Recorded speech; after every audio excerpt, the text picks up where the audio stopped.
علیکم ورحمۃ اللہ وبرکاتہ۔ Learn Quran word by word اور عابد راجہ چینل کی طرف سے آج میں آپ کو 3 حدیث سناؤں گا۔ اس سے پہلے تمام دوستوں سے گزارش ہے کہ چینل جنہوں نے ابھی تک سبسکرائب نہیں کیا وہ کر لیں، اور جو لوگ بیل بٹن پہ جنہوں نے ابھی تک کلک نہیں کیا وہ بھی کر لیں تاکہ ڈیلی نوٹیفیکیشن آپ لوگوں تک پہنچ سکے۔ تو سٹارٹ کرتے ہیں۔ بسم اللہ الرحمن الرحیم۔ فرمان مصطفیٰ صلی اللہ علیہ وسلم ہے،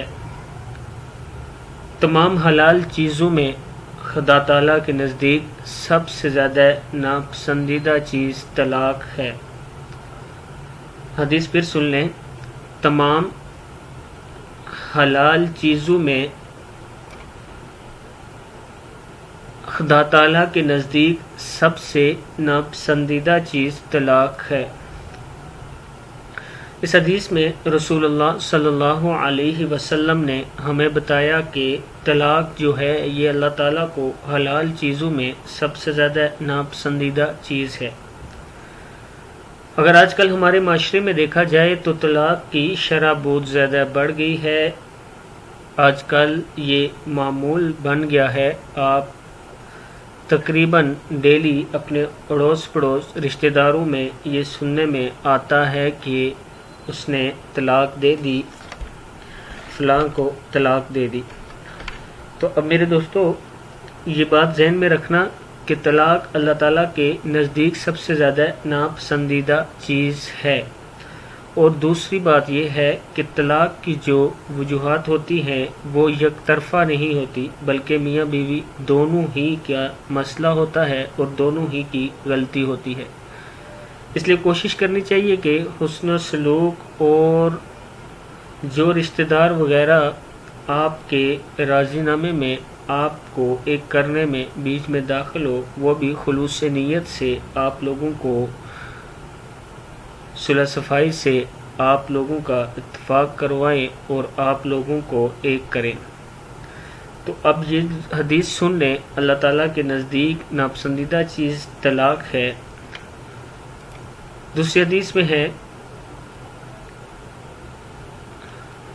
حضرت سیدنا اسامہ بن زید رضی اللہ تعالیٰ عنہ فرماتے ہیں کہ میں نے عرض کی، یا رسول اللہ صلی اللہ علیہ وسلم، میں دیکھتا ہوں کہ جس طرح آپ صلی اللہ علیہ وسلم شعبان کے روزے رکھتے ہیں اس طرح کسی بھی مہینے میں نہیں رکھتے۔ فرمایا، رجب اور رمضان کے بیچ میں یہ مہینہ ہے، لوگ اس سے غافل ہیں۔ اس میں لوگوں کے اعمال اللہ رب العالمین عز و جل کی طرف اٹھائے جاتے ہیں، اور مجھے یہ محبوب ہے کہ میرا عمل اس حال میں اٹھایا جائے کہ میں روزہ دار ہوں۔ اس حدیث میں شعبان کے روزے ثابت ہیں کہ آپ لوگ رکھ سکتے ہیں، اور یہ بھی ثابت ہے کہ رسول اللہ صلی اللہ علیہ وسلم کے اس فرمان سے کہ اس مہینے میں ہمارے اعمال اللہ رب العزت کی طرف اٹھائے جاتے ہیں، تو ہمیں کوشش کرنی چاہیے کہ رمضان کے علاوہ شعبان میں بھی روزے رکھ سکیں۔ آگے جو حدیث ہے، شیطان کا کان میں پیشاب کرنا۔ جناب رسول اللہ صلی اللہ علیہ وسلم کے سامنے ایک آدمی کا ذکر کیا گیا کہ وہ صبح تک سوتا رہتا ہے، نماز کے لیے بھی نہیں اٹھتا، تو آپ صلی اللہ علیہ وسلم نے فرمایا کہ یہ ایسا آدمی ہے کہ اس کے کانوں میں شیطان پیشاب کر جاتا ہے۔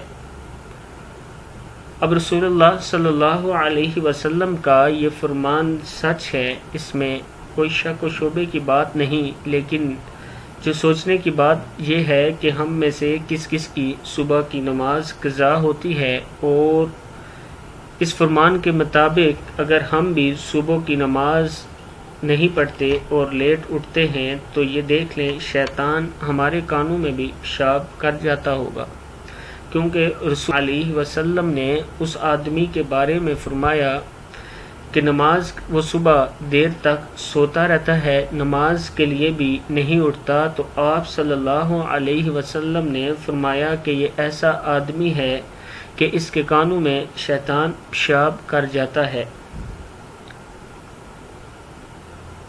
سوچنے کی بات یہ ہے کہ کتنا بدنصیب ہے وہ شخص جس کے کان میں اللہ تعالیٰ کا دشمن پیشاب کر جاتا ہے۔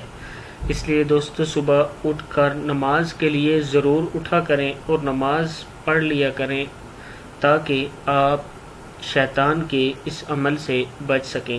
السلام علیکم ورحمۃ اللہ وبرکاتہ۔